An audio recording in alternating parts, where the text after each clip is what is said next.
Hi, good morning, good afternoon. I'm Vladimir Pankrat. I'm practice head for regulatory affairs at Indegene. I'm coming to you live from Princeton, New Jersey. I'm joined by my colleagues, Ritesh Dogra from Indegene, who is Associate Vice President of Regulatory Technologies and leading our generative AI initiatives at Indegene, along with Lisa Chamberlain-James, who's a principal at Trilogy Writing and Consulting, now an Indegene company. I'm very glad to have you with us. Looking forward to a conversation today as part of this vodcast series. This is the second in a series where we've been discussing topics around medical writing. If we jump right into this today, I think one of the key topics that's been of interest has been, in the course of running clinical studies, the importance of ensuring that there are regulatory documentation that might be the clinical protocol, that might be the clinical study results, are provided back to health authorities for approval. That being said, a lot of that information comes in the form of a scientific language with the right articulation about what was the design and what was the outcome of that design. But in the middle of that is really the patient and the importance of ensuring that patients understand what they're getting into, what are their responsibilities and obligations, of course, through consent documents is provided, but also what happened as an outcome of that clinical study, but not only to themselves, but to the larger product that's in development, and maybe there are opportunities for use of that product in the future. So with that in mind, Lisa, I was hoping that you might be able to share with the audience, how is that done? What is the approach to communicate to patients about clinical trials? That's a great question, Vlad, and you've quite rightly said, we're in the business of getting new medicines to patients. So they are and should be at the heart of everything we do. And the regulatory agencies have acknowledged this, not least because patient power is increasing. So the regulatory agencies have acknowledged it with their drive towards transparency and patient centricity. And a good example of this is the lay summary of clinical trial results, which is a key part of this initiative. It's part of the EUCTR, which came out in 2014, but was only mandated recently for this document with the opening of the CETUS. And it's basically designed to provide the results of a clinical trial to the general public and participants of the trial in a way they will understand it. It is a regulatory requirement, so it's not just a nice to have, and it's a really, really key way for sponsors, pharmaceutical companies, regulatory agencies to actually reach out to patients and the general public and let them know why they're important and let them know more about clinical development, which I think is great for all of us. Yeah. And I think that's great that the regulators are acknowledging that. Certainly the patients get the benefit of that as well. And that's good on the one side, but knowing that you're coming from a place, long history of supporting the industry in medical writing and working with clients in this respect, what is it that the medical writers have to keep in mind? What are the challenges that they face in being able to prepare this type of material that maybe they're new to? Yeah, you're exactly right. So I've been a medical writer for almost 25 years now. I've worked across all facets of medical writing, all the different document types. And I can honestly say that I think writing in plain language is about the biggest challenge for medical writers. It's very, very difficult. It's not just about swapping a simple word for a more complex one. To do this properly, to write in plain language properly, it's about understanding the scientific context, understand the reader and the way the human brain works and our inherent biases and heuristics and framing and all of that side of things. You need to understand the needs of your reader. And to do all of that, you have to be able to produce a concise, fit for purpose document that will convey complex scientific messages in an unbiased and an understandable way. It's quite a big ask. Plus, as I'm sure that we're going to come on to discuss, we are visual creatures. So graphics should be considered and included. And there's a wealth of literature out there that proves that understanding goes up if you have the appropriate type of graphics and visual aids. But while we do that, we need to also remember health literacy and health numeracy principles and cultural sensitivities. And we need to consider diversity and inclusion principles. So there's an awful lot going on in one document, and it's really, really not easy. And you add to that everyone is increasingly asked to do more, do it better, and do it faster. And it's no different for medical writers. So it's interesting because medical writers, historically maybe being trained at understanding how to articulate effectively for regulatory concepts, interpret results, but then you bring in graphics and they're not graphic artists, right? So I think it becomes a new skill set in some ways. But how do you validate that? How do you check what good looks like? Are you engaging potentially with patients also to help to kind of understand how do you communicate to them one therapeutic area, one patient population versus maybe something very different, and their needs is never the same, right? So tell me a little bit about that. What's been done to kind of know how to assess that? Yeah, you're absolutely right. So in terms of the target audience, so you mentioned different demographics. That's where I think you really need the skill of a medical writer to understand who you're writing for and how to approach that. You mentioned graphics as well, and yeah, I can't draw to save my life. I am very far from being a graphic artist, but when I'm writing, I know what I want that graphic to look like. I just don't have whatever genes and muscles and whatever it takes to get it from here onto the screen or onto the page. So medical writers have to be able to work with graphic artists to be able to translate what's in their head onto the screen, but you need to be able to be aware of all the things that I mentioned, and also how graphics are going to be read and seen by different types of people. So someone with learning difficulties, for instance, perceives and reads a graphic very differently from a neurotypical person. So you have to be aware of all of that as well. And you asked me how you know what good looks like. Fantastic question. And I think at this point, most people would expect me to start talking about readability scores and pointing people at readability scores. And they certainly have their place. Absolutely, they do. But readability scores are just algorithms. They're based on word and sentence length and simplicity. So they cannot measure the other aspects. They can't measure anything that I just talked about. They can't measure cultural sensitivity, context. They can't critically think. So you definitely need to have more than just a readability score. And anyone just using readability scores to evaluate their lay text or their plain language really doesn't understand plain language. I'm sorry, but it sounds brutal, but that's absolutely the truth, because there's so much more to it than just let's have a short sentence with short words in it. So the gold standard, sorry, go ahead. No, please continue. So the gold standard obviously is user testing, and that's where you would take your piece of text to the chosen demographic and ask those people questions about the text to see if they really, really did understand it. But this is kind of has a burden in terms of not just time, but also cost. And to be honest, in my experience, it's normally the time burden that outweighs the cost burden. And we're back to whole do everything quicker, faster, better. So you can sometimes adopt a hybrid approach. The easiest way to increase your chance of success is obviously to have a good quality output to start with.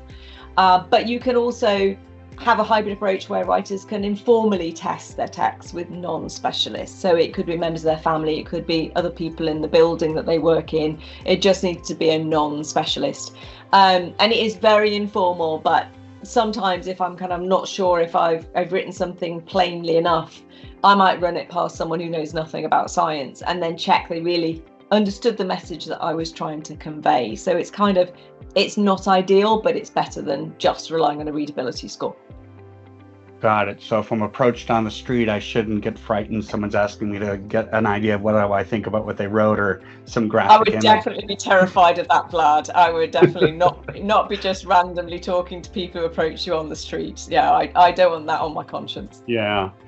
But with that in mind, I mean, you bring a point up. I mean, obviously new skills, working with other people, obviously that have the skill set around graphics, and being able to pull that all together into a coherent message with kind of good reference. You bring up testing around that and the use of readability. But doesn't it seem like there should be standards that are leveraged around all of this to make sure that, a graphic image is in some ways maybe used across the industry, because that way you're not worried about, pharmaceutical A versus pharmaceutical B using different graphics. It would seem natural to try and ensure even the way you communicate what the language is also consistent. What are your thoughts? You know the right things to say to make a medical writer smile. I will definitely give you that. Medical writers, and I'm sure regulatory agencies, dream of standardizing and harmonizing everything. Yeah. Yeah, exactly. It would make our lives considerably easier. But unfortunately, I mean, with this document in particular, there's such a huge variety of trial designs, therapeutic areas, and even target audiences for plain language documents. Standardization, whilst I would love it to happen, it's not as easy as it sounds. The regulatory agencies, I think, have done a fantastic job in their suggested templates and guidance. And it's fantastic because it does allow medical writers some freedom to work within the guidelines to produce the best possible document. And I really applaud them for that. And so, I think that's about as standard as we can get it to be able to produce a fit for purpose document. And I would really hate to see a fit for purpose document sacrificed on the altar of standardization. I think we've maybe started to see that a little bit with part 6 of the RMP. I was very disappointed with how that was changed with the second iteration of the plainness of it. So I would really rather just have more looser guidelines and templates and be able to produce a better quality document for patients. But having said all of that, it's not all bad news, because I am going to say the well-used AI abbreviation now, and I really see this as a game changer for medical writers. Not to replace them, because we desperately need humans in the loop to provide context and critical evaluation, as I mentioned. But there are so many ways in which we can leverage the advantages of automation to help with the time and resource constraints that we face daily, absolutely. But actually for that, I'm definitely going to defer to my expert colleague, Ritesh, because he knows far more than I do about AI and tech and how it might help us. So yeah, I guess I'm passing the ball to you, Ritesh, and asking you how you think, are you going to come in and save medical writers' lives? Oh my God, that was such an interesting conversation between both of you that I was just wondering, okay, there are a lot of problems and you started with, let's say, oversimplification to the entire scientific integrity of content, to personalization, and how do you adapt it to different nuances? How do you tie in the health authority templates with the medical writer's style? Now, the good news is we have grappled with this problem for long. And, again, while there is generative AI, the idea is to do it rightly. I mean, today, everyone takes any scientific document and says, hey, look, I fed it into an LLM and boom, there's a lay summary. Now, exactly there lies the problem, which people don't understand. And the good part is we have a host of medical writers who understood the problem, and the way we looked at machine was an adaptive learning. So what we did with them was to understand their styles, the input-output criteria, the health authority guidelines, and codified into a chain of thought and tree of thought, prompts. Now, these are the prompts which feed into the machine to generate the right output. For example, if I take a PLPS and look at all the sections, now there's no reason why they can't be a standardized template. There's no reason why some of the sections which are a direct copy paste, such as objectives, cannot directly flow into the output rather than medical writer having to get into a copy paste. And then comes in, Lisa, the problems which you spoke about and Vlad touched upon as well, the entire summarization.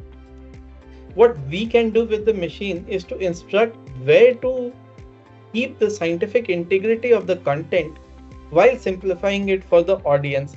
And that's the first step where we have been able to achieve quite some success. And like everything else, it's not like, we did it and we got it in single shot and there's the output. It actually went through iterations and trainings and refinements of the system. Because see, the last thing you want is, and there's a host of people who do it, and I don't want to call it out. The last thing you want to do is to give people access to an LLMs and say, as medical writers, why don't you write prompts and you get the output? That's not how it is going to work at all. Having said that, what we do is to get the right output, but then it has to adapt to a good medical writer style. See, the difference between a good output and a bad output could actually mean a good medical writer who has actually looked at different kinds of protocols across different trials and gotten the output done. Now what happens there is the machine also offers ample flexibility to modify what has been given as an output by the machine and how the medical writer could actually attune it to their writing style. And that's the entire flexibility which has to come in with generative AI and the entire extraction and everything which I spoke about. One more point is it's not just Gen AI, it's programmatic approaches as well. Because, again, today everybody thinks of Gen AI as a magic wand, and we are tempted to look at everything as a Gen AI problem, whereas a simple copy paste is actually an extraction problem. And Gen AI, from a cost sense, would actually throw it over the roof if you start solving problems which you don't have to solve with it. So the human in the loop, the augmentation of it is something which is really something which actually works. And Lisa, just to stretch to your point, I want to extend it ahead. See, creating the graph, I mean, why should a medical writer create a graph? They are not supposed to be a graphic artist.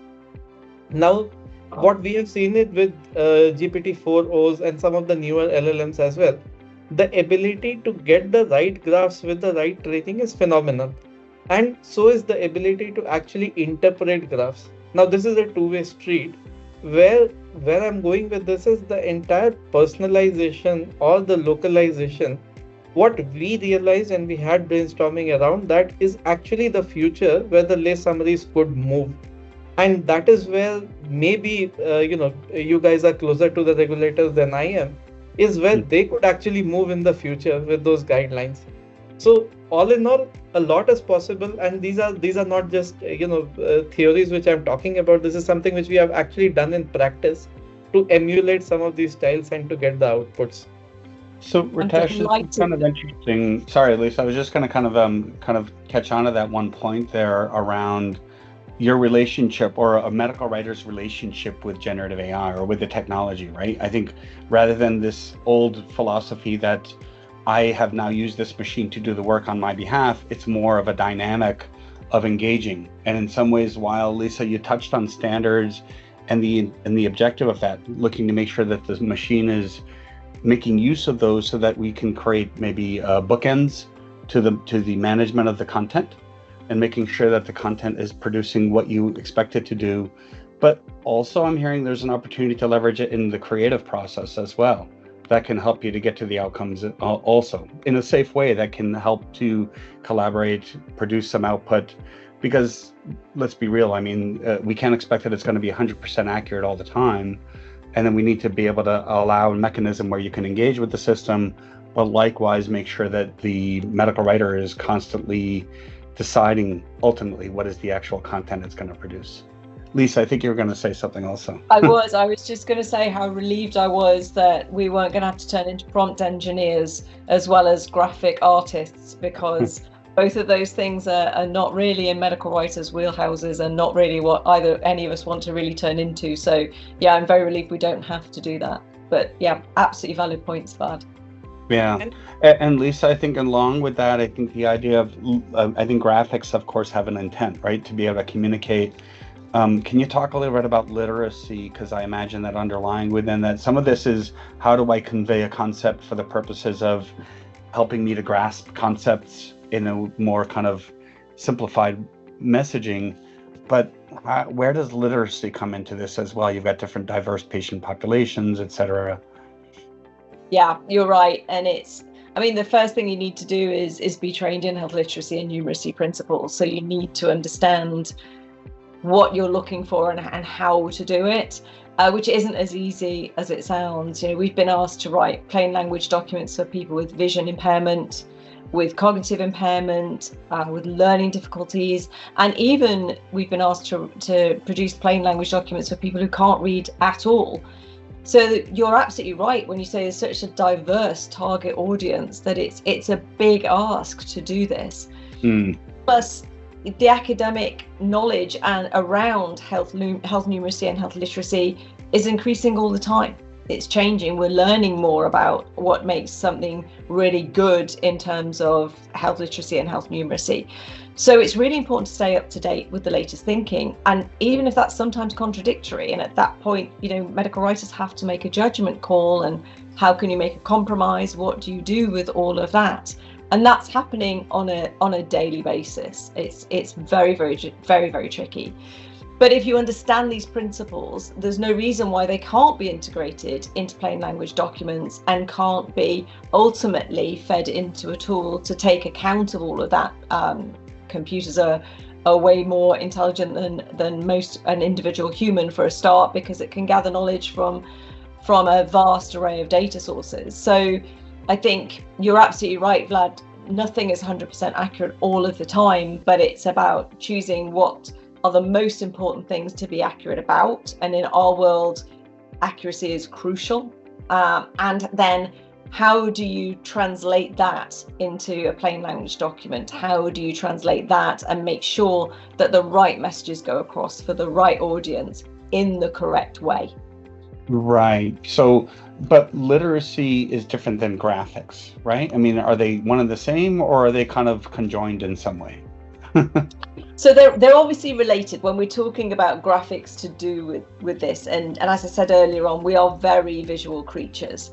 And there's an awful lot of visual learners out there. I'm one myself. So there is a lot of literature that supports that if you can have information in a graphical format, that's often understood and absorbed and retained a lot more and a lot better than just having a paragraph of text or even bullet points. So I think graphics are crucial, and it's an area of plain language writing that is definitely underworked, underused, underexplored. And I think the plain language documents of the future, I think Ritesh is absolutely right. Plain language information of the future will and should draw more and more on the graphical aspects. And for sure, you will need a mix of medical writing and graphic artistry and AI and tech and all sorts of things to make that happen properly and in a fit for purpose way. Absolutely. Right. So Ritesh, any I think some things that we need to think about, obviously it's an evolving area in some ways from within the industry, but likewise in terms of the demand that's there, it's obviously quite intense, like Lisa and Led highlighted. What do you think the future holds? What are some key takeaways that we need to think about in terms of where we go with technology, leveraging this and support to the creation of lay summaries? So very interesting point you brought, Vlad, and I'm latching on the one word which you used is standardization. I think the number of plain language documents is going to increase, and what Lisa would agree is that medical writer A is not the same as B and is not the same as C. But then as a head of medical writing, you would want A to be equal to B to be equal to C. Now that's where the machine might not get to 100%, but can it get to close to between 80 and 90% to reduce that variability and ensure that standardization with experiments across specific therapy areas? We have seen it could. And that's where our medical writers were very pleased with that reduction of variability, because it will emulate the right output. Now what you're empowering is a medical writer C to emulate a better medical writer. Now in the process, nobody complains. He's happy because he or she is happy because the machine is aiding them. And obviously everybody else is happy because it is a standardized format which you think is in alignment with your standards. So that's where where we are going ahead with that is to codify that entire library of knowledge that both of you spoke about some time back, because that has to, the more we have the library of knowledge, the more standardized it could be, and the more it does adaptive learning through good medical writers. That's going to be much more standardization, which will make everybody in the ecosystem happy, including the regulators, and the pushbacks will be fewer. The patients would be happier because they understand, and medical writers would be happier. When we were talking about assisted authoring, that's the vision which we started off with even when we were building the tool.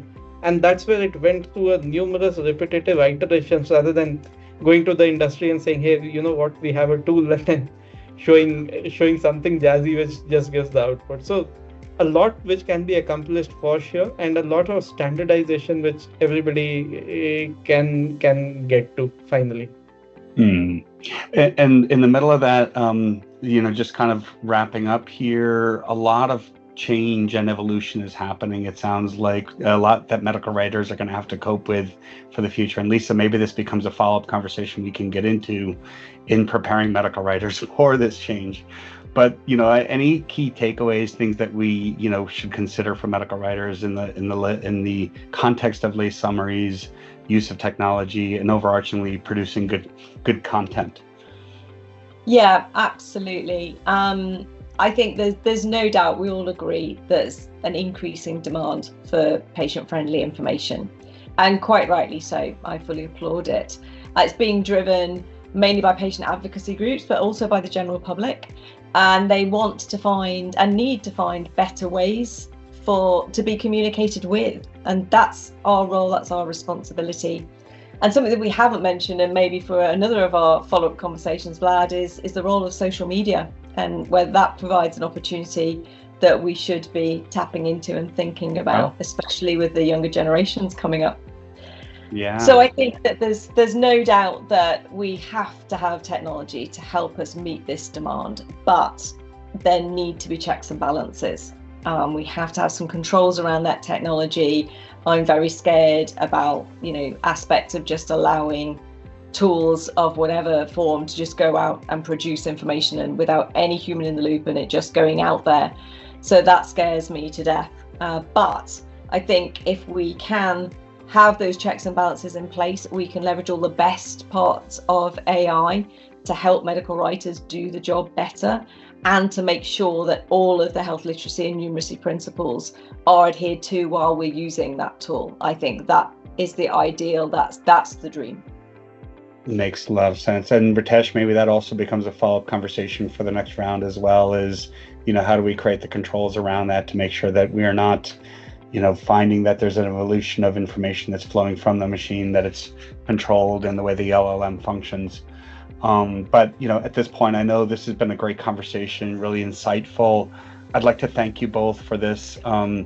Do appreciate this. I think that hopefully, we see great things coming in the future as it relates to plain language and usage of machines to help us to make that happen. But once again, thanks for today, and look forward to conversations in the future. My pleasure. Thanks, Vlad. Thanks, Ritesh. Thank you. Great. Thanks. Take care. Bye.